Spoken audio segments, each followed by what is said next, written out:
Hello student, welcome to Atul education. Friend, आज आप लोग का 12th का ओसीएम का पेपर हो गया।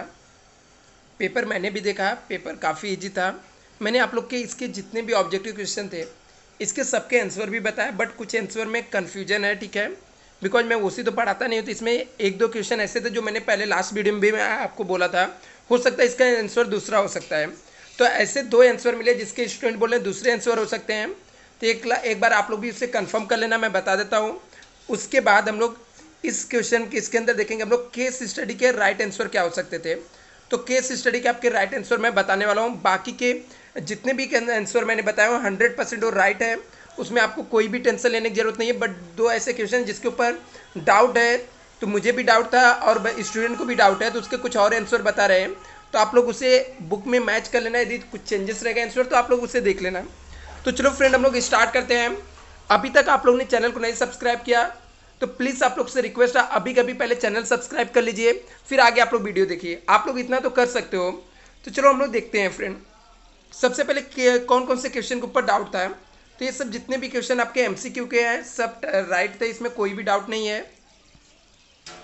स्टूडेंट को डाउट था ये डिजिटल कैश पे। जो डिजिटल कैश होता है इसका राइट आंसर है यहाँ पर। स्टूडेंट जो भी बोल रहे हैं, ठीक है, आप लोग भी बुक में चेक कर लेना, हो सकता है मैं बोलता हूँ उनका राइट आंसर है। उनके हिसाब से इसका राइट आंसर है साइबर स्पेस। एक मिनट मैं देखता हूँ ऑप्शन कहाँ पे दिया हुआ है। मैंने जो आंसर बताया था एग्जिस्ट एवरीवेयर, ठीक है, मतलब मेरा मानना था डिजिटल कैश जो होता है वो हर जगह होता है, क्योंकि मैंने कोई बुक लेके यहाँ पे नहीं आप लोग का आंसर बता रहा था, ठीक है। मैं अपने नॉलेज के बेस पे बता रहा था, हो सकता है इसमें चेंजेस हो, बट आप लोग फिर भी चेक कर लेना। तो इसका राइट ऑप्शन जो स्टूडेंट बता रहे हैं उनके हिसाब से होना चाहिए exist only in the cyber space. जहाँ पे साइबर होता है सिर्फ वहाँ पे ही डिजिटल कैश होता है। तो जो भी इसका राइट ऑप्शन रहेगा आप लोग मुझे भी कमेंट करके बताना, आप लोग को जो मिला रहेगा आप लोग भी चेंज कर लेना। यदि आपने डिजिटल यहाँ पर आपने डिजिटल कैश का यदि साइबर स्पेस लिखा तो हो सकता है आपका राइट हो सकता है आंसर। मैं आपको पहले क्लियर कर देता हूँ। एक ट्रू फॉल्स था जिसके अंदर है unregulated market operate according to the force of demand and supply.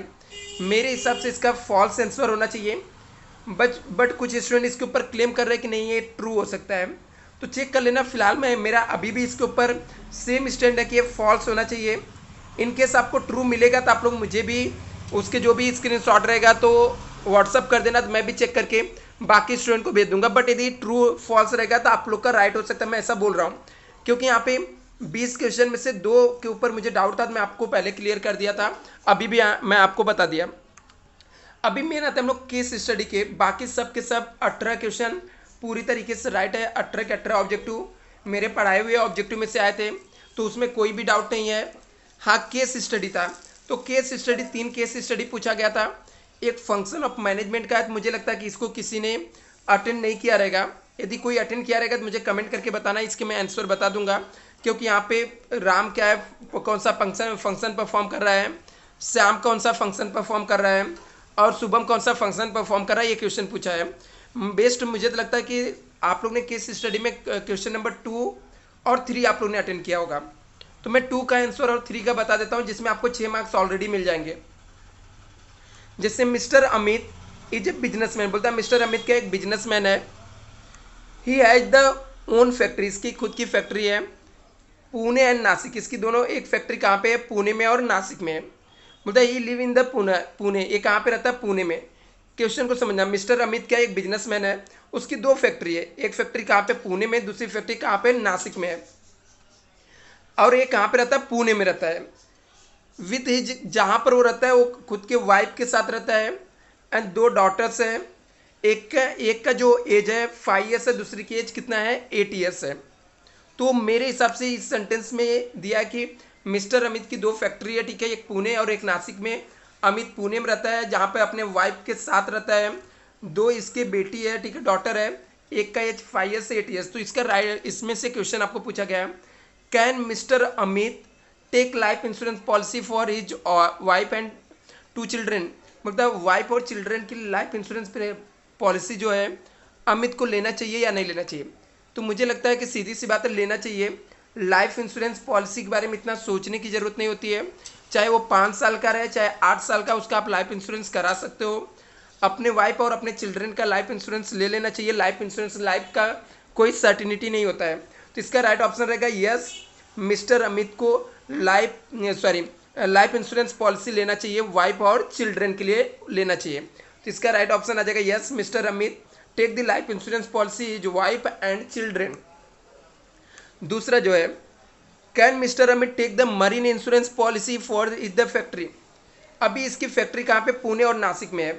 Marine insurance किसके लिए कराते हैं हम लोग, जब हम लोग एक कंट्री से दूसरे कंट्री सी के थ्रू, समुद्र के थ्रू हम लोग माल भेजते हैं तो हम लोग मरीन इंश्योरेंस कराते हैं, जहाँ पर क्या होता है हमारे जो भी मरीन के मतलब जो भी हमारे समुद्र में पानी की वजह से जो लॉस होने के चांसेस होते हैं वो लॉस को कम करने के लिए हम लोग करते हैं।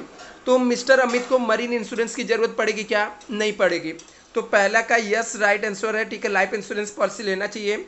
दूसरे का राइट ऑप्शन रहेगा no, mister Amit do not require to take marine insurance because क्योंकि उसकी जो फैक्ट्री है उसमें कहीं पे मरीन का लॉस नहीं दिख रहा है हम लोग को, तो मरीन इंश्योरेंस की रिक्वायरमेंट नहीं है। तो दूसरे का क्या हो जाएगा, नो ऑप्शन आ जाएगा, मरीन इंश्योरेंस लेने की जरूरत नहीं है। थर्ड है, which types of insurance should be mister Amit take for the protecting his factory from loss due to fire. यदि बोलता है यदि फायर से लॉस होने के चांसेस है फैक्ट्री में, तो ऐसे में मिस्टर अमित को कौन से टाइप्स का इंश्योरेंस लेना चाहिए।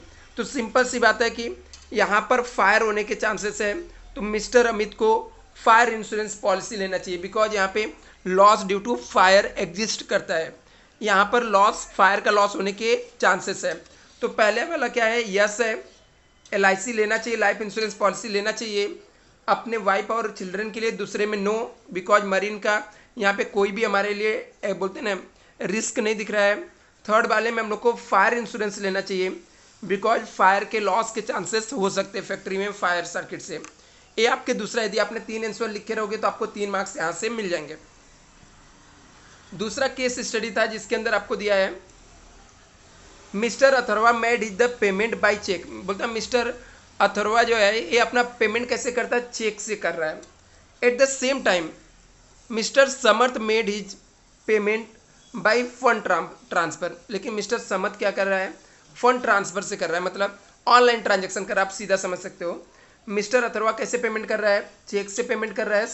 उसी सेम टाइम पे मिस्टर समर्थ कैसे पेमेंट कर रहे हैं, फंड ट्रांसफर, मतलब ऑनलाइन फंड ट्रांसफर करते हैं, इस तरीके से कर रहे हैं। अभी ये हमारा केस है, अभी इसमें से इसके ऊपर क्वेश्चन क्या पूछा गया, आपको समझा केस क्या है। अथर्वा कैसे पेमेंट कर रहे हैं, चेक से। अथर्वा के पास क्या है, एक चेक है, चेक के थ्रू किसी को पेमेंट कर रहे हैं। लेकिन मिस्टर समर्थ सेम टाइम पे फंड ट्रांसफर कर रहे हैं।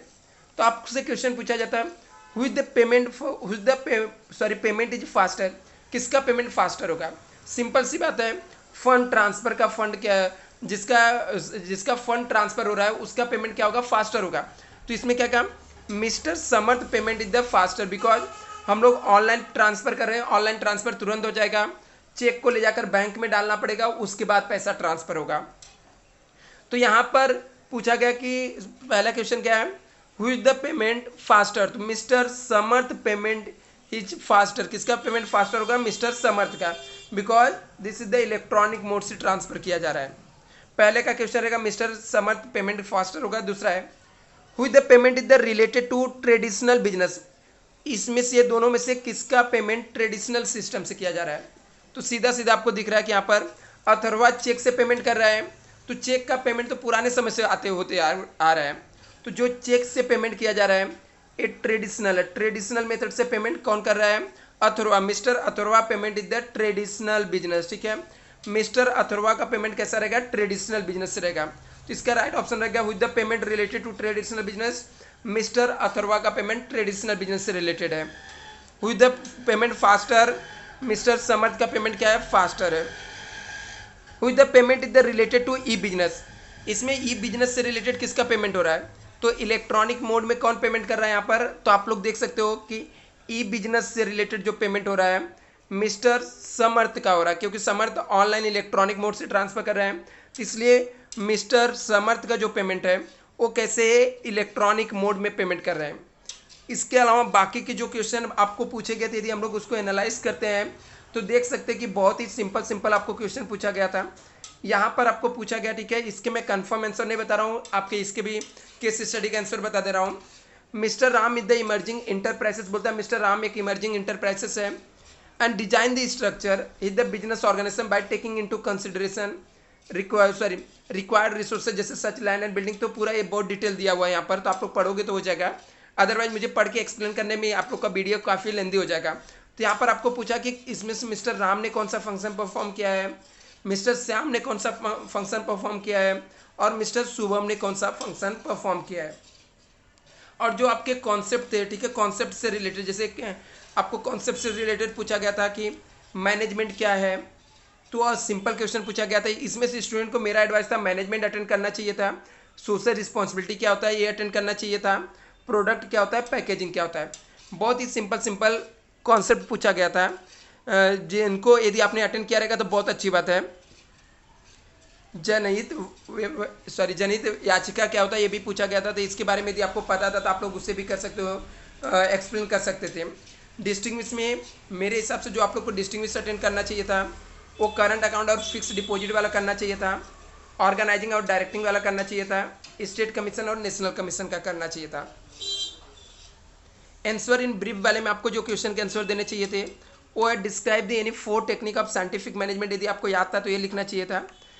Explain 4 need of consumer protection, protection का इंपॉर्टेंस क्यों था कंज्यूमर प्रोटेक्शन एक्ट, तो ये भी आपको यहाँ पर अटेंड कर सकते थे। अदरवाइज सबसे सिंपल क्वेश्चन था एक्सप्लेन 4 फंक्शन ऑफ मार्केटिंग। यदि आप फीचर्स भी पढ़ के गए रहोगे तो ये क्वेश्चन अटेंड कर लेना चाहिए था आपको। यदि 6 वाले क्वेश्चन की बात करें तो यहाँ पे था आपको जस्टिफाई द फॉलोइंग, जस्टिफाई करना था। Controlling the last function of management एकदम राइट था, इसके बारे में आप लिख सकते हो, ठीक है। कंट्रोल करना करते हैं हम लोग, क्योंकि हम लोग पहले से प्लानिंग करके रखते हैं, और यदि जो स्टैंडर्ड सेट करते हैं उसको हम लोग टाइम टू टाइम चेक करते हैं, कंट्रोल करते हैं कि फेवर में या अनफेवर में, मतलब हम लोग का जो टाइम पीरियड दिया गया था उसके हिसाब से काम चल रहा है नहीं चल रहा है। तो आपको एक अटेंड कर लेना चाहिए था।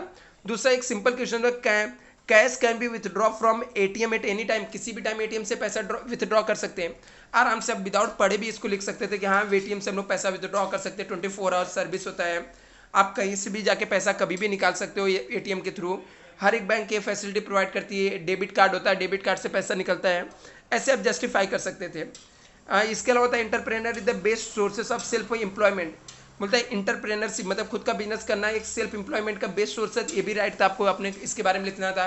क्योंकि यदि आप खुद के लिए एम्प्लॉयमेंट जनरेट कर रहे हो, खुद आपका बिजनेस स्टार्ट कर रहे हो, तो खुद आपको यहाँ पे वर्क करना पड़ता है, खुद ही आपको मोटिवेट कर रहना पड़ता है, आपको काम बहुत अच्छे से करना पड़ता है, ठीक है।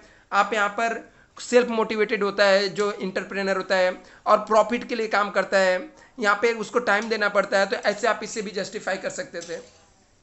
Consumer at the many responsibility, साथ यहाँ पे आपने कंज्यूमर की रिस्पॉन्सिबिलिटी क्या क्या होता है वो आपको बताना था, जैसे कंज्यूमर का राइट रहता है, ठीक है, उसकी रिस्पॉन्सिबिलिटी क्या क्या होता है एक एक्सप्लेन करना था, तो आप लोग इसको अटेंड कर सकते थे। यहाँ पर मैं बात करूँ यदि 7th वाले क्वेश्चन तो इसके अंदर पूछा गया था explain the nature of principle of management. यदि आप पढ़ के गए थे तो अच्छा क्वेश्चन था। यहाँ पर explain social responsibility of the commercial organisation toward the consumer, ये भी एक सिंपल क्वेश्चन पूछा गया था। ये दोनों आपको अटेंड कर लेना चाहिए था। यदि ये आपको नहीं आता तो ठीक है, सेकेंड वाला 8 आपका लॉन्ग आंसर था, जिसके अंदर पूछा गया था what are the road transport. यही क्वेश्चन मुझे लगता है दोनों क्वेश्चन आपका लॉन्ग आंसर वाला सिंपल था, आप दोनों अटेंड किए, दोनों में से कोई भी अटेंड किए रहोगे अच्छा रहेगा कि रोड ट्रांसपोर्ट क्या होता है, इसके एडवांटेज डिसएडवांटेज क्या है। रोड ट्रांसपोर्ट हम लोग कहाँ पे रहता है, डोर टू डोर जाता है, ठीक है, और इससे क्या होता है हम लोग को चीपेस्ट रहता है, हम लोग ईजिली चला सकते हैं, ठीक है, ईजी वे है, तो आप लोग ये सब बता सकते थे। इसके एडवांटेज में, डिसएडवांटेज में टाइम कंज्यूमिंग रहता है, जैसे कंपेयर एयर, ठीक है, लॉन्ग डिस्टेंस के लिए पॉसिबल नहीं है, तो ये सब चीज़ें आप इसके डिसएडवांटेज में लिख सकते थे। लास्ट था इंपॉर्टेंस ऑफ मार्केटिंग क्या है to the society and consumer के लिए मार्केटिंग क्यों जरूरी है, ये भी एक बहुत ही इंपॉर्टेंट क्वेश्चन था। आई होप आप लोग का पेपर काफ़ी अच्छा गया रहेगा, आप लोगों ने काफ़ी अच्छे से अटेंड किया रहेगा। Thank you so much.